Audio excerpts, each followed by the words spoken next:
Hello everyone, welcome back to another video.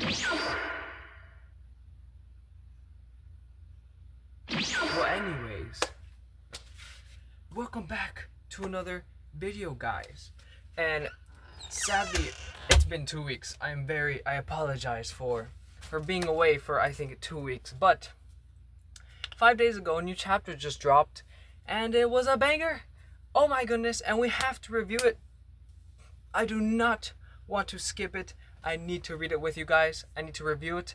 And let's get right onto the show. I apologize for my absence once again, but now we're on chapter 1115, titled Continental Fragments. And just like in Oda fashion, he always be foreshadowing left and right and left and right. Even in the anime, we still get foreshadowings from the GOAT Oda. Or should I say Gota? Ooh, okay. Oh, anyways, we are on the Oni Child Yamato and the Holy Inari Shrine Pilgrimage, volume number 5. And we see, it says, getting a bento box from Hiyori and Otoko.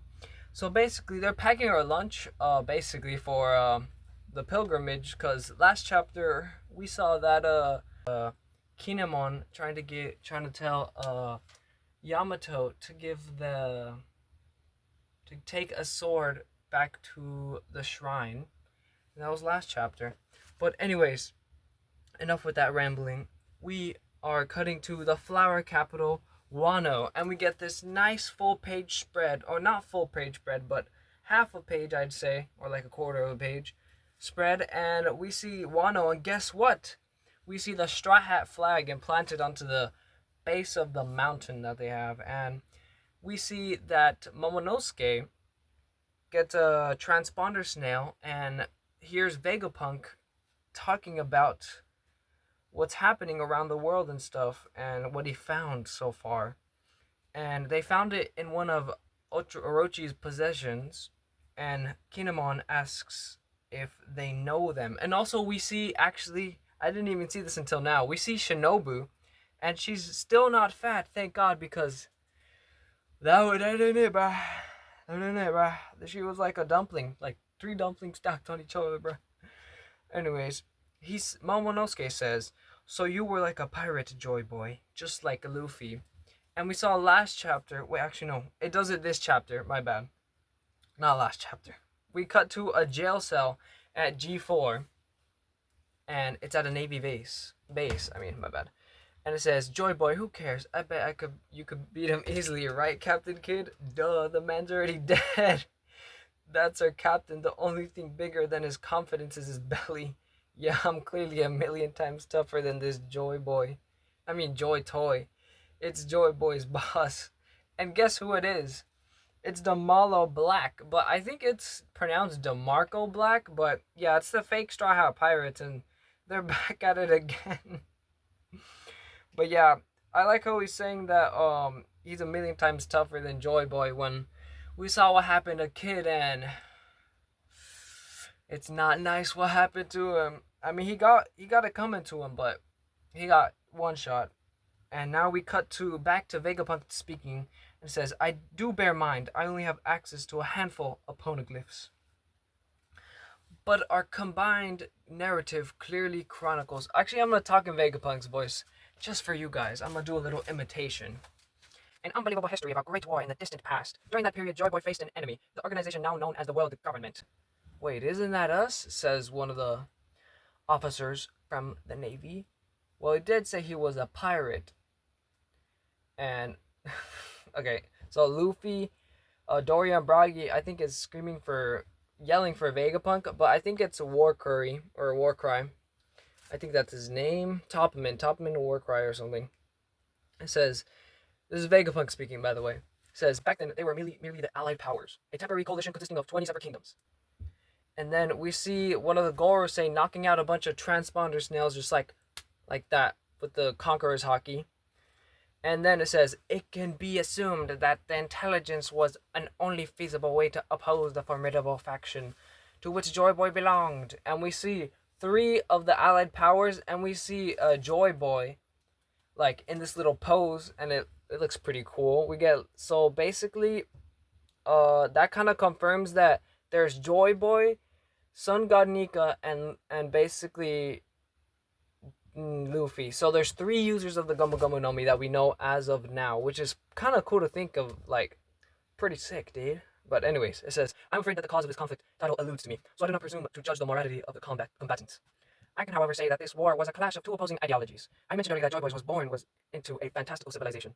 One so advanced that it's hard to believe it existed over 900 years ago. The weapons that existed during the century-long struggle are far beyond our modern science. And we cut to Zoe. Wait, did I say that already? Oh, yeah. We cut to Zoe, the New World, and we see Carrot and the Minks.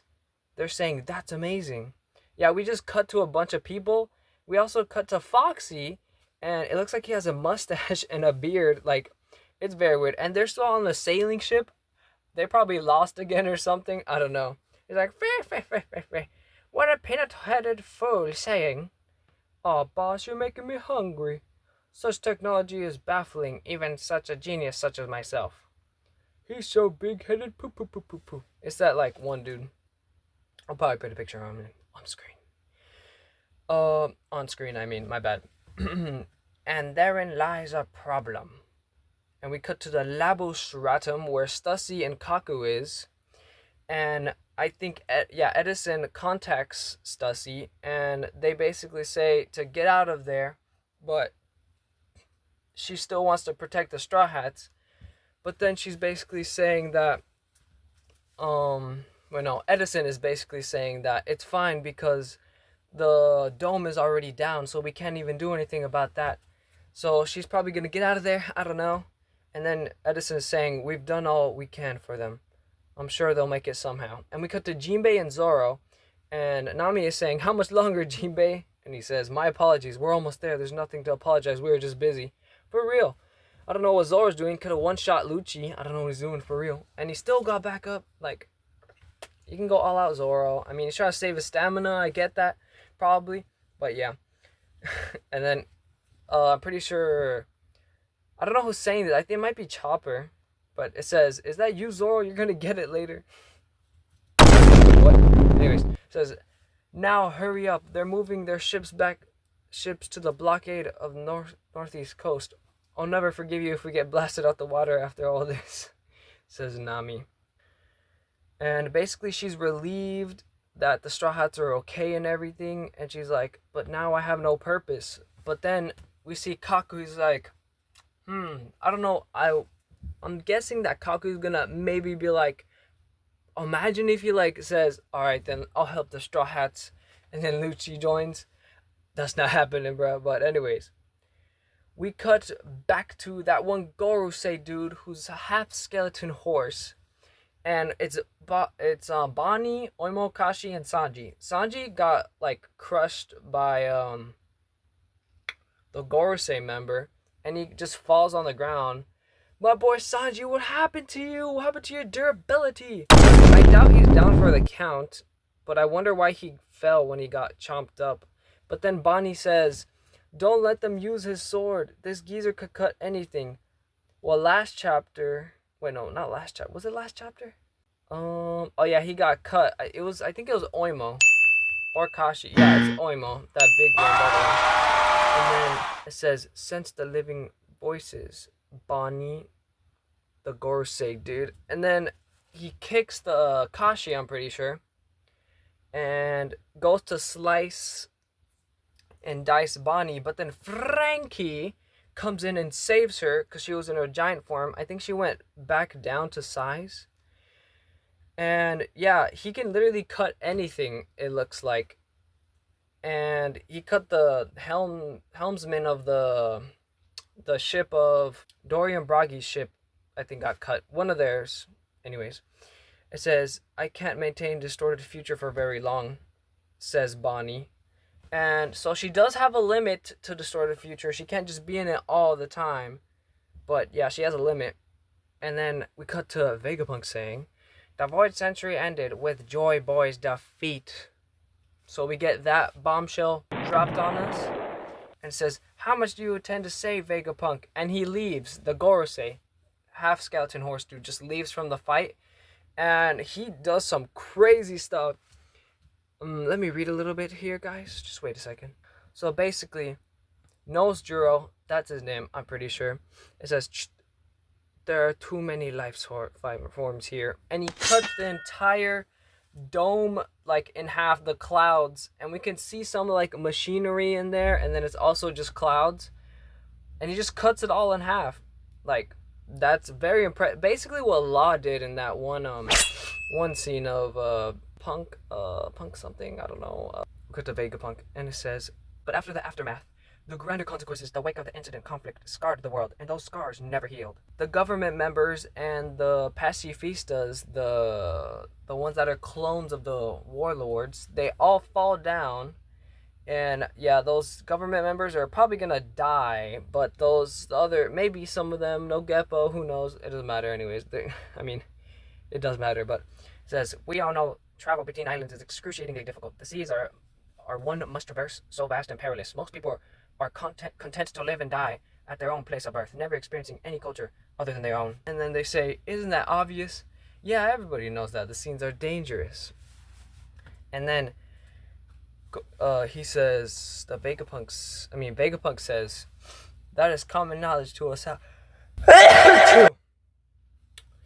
And then Vegapunk says, that is common knowledge to us now. But that wasn't like that 1,000 years ago. A cataclysmic ecological disaster occurred during the Void Century. The ancient world was swallowed by the ocean. We are now living on top of the remnants, continental fragments of the land masses that once were.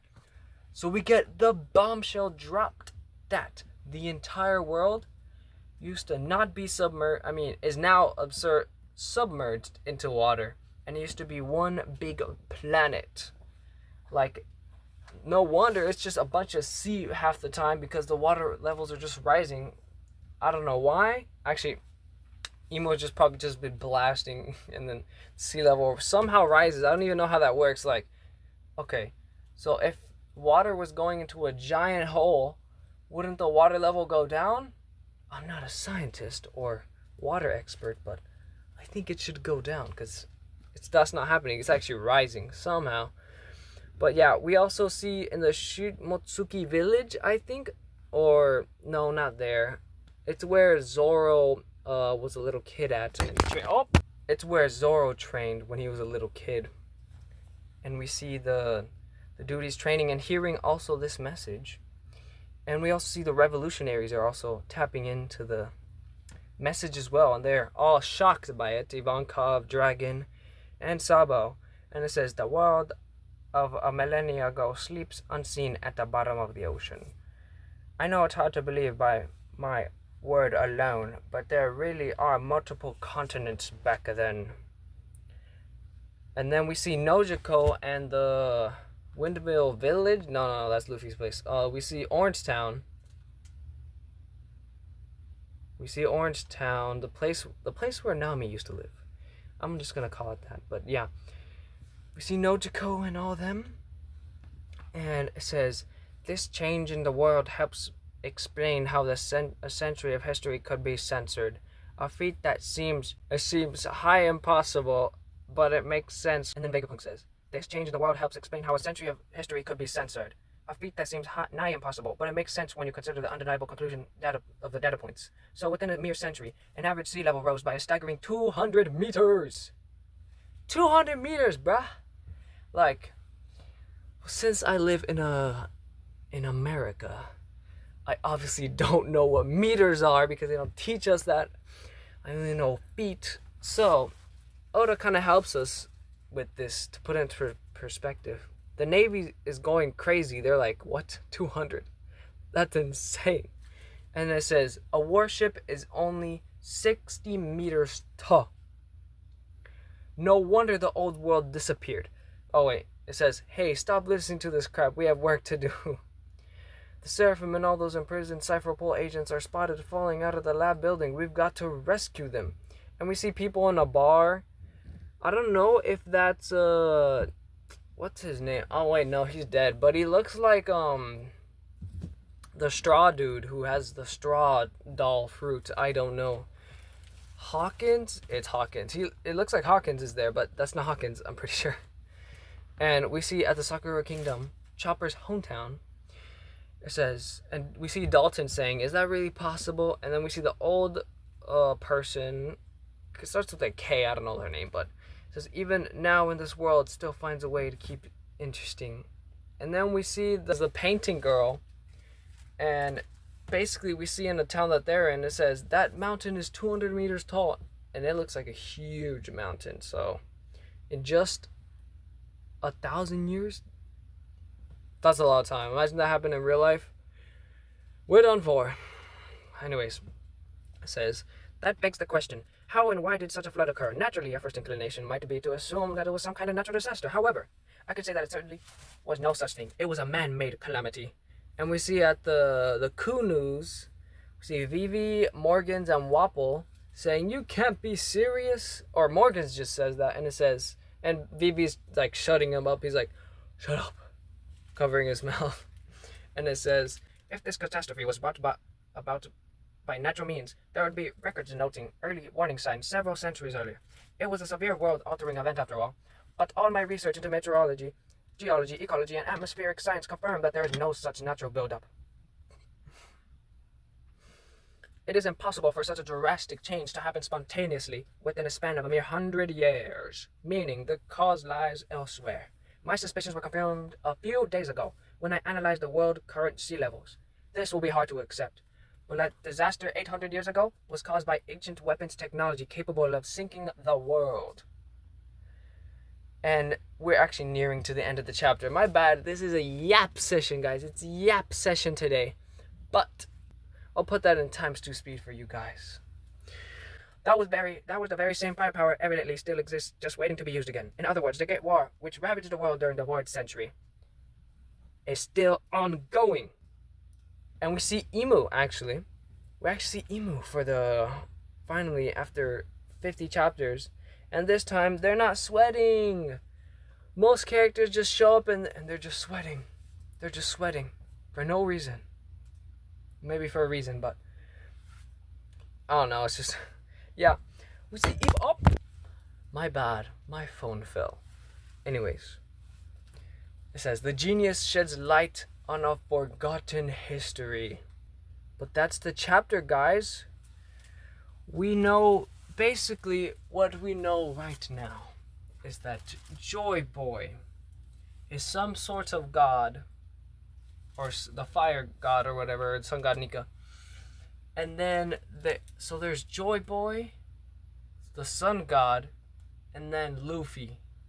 So there's 3 different users, which is goated. And speaking about this yap session, I had a thing that I made a long time ago, but I just never showed you guys. I made it last time I made a video, but I was like, I gotta wait for a perfect time to put it. So anyways, if you guys like this video, even though it's like 60 years late, but at least you're watching it. Oh yeah, I should have said in the beginning of this video, I'm probably gonna title it One Piece Chapter 1115 plus, last chapter I did plus secret, but this time I'm gonna put something like plus extra secret, or plus something we didn't know. I don't know. I gotta clickbait the title for you guys, but it's not clickbaity because there's something at the end of the video for you guys, just for you guys. Well, anyways, play it right now, editing Super Mario Ash. Change the world. My final message.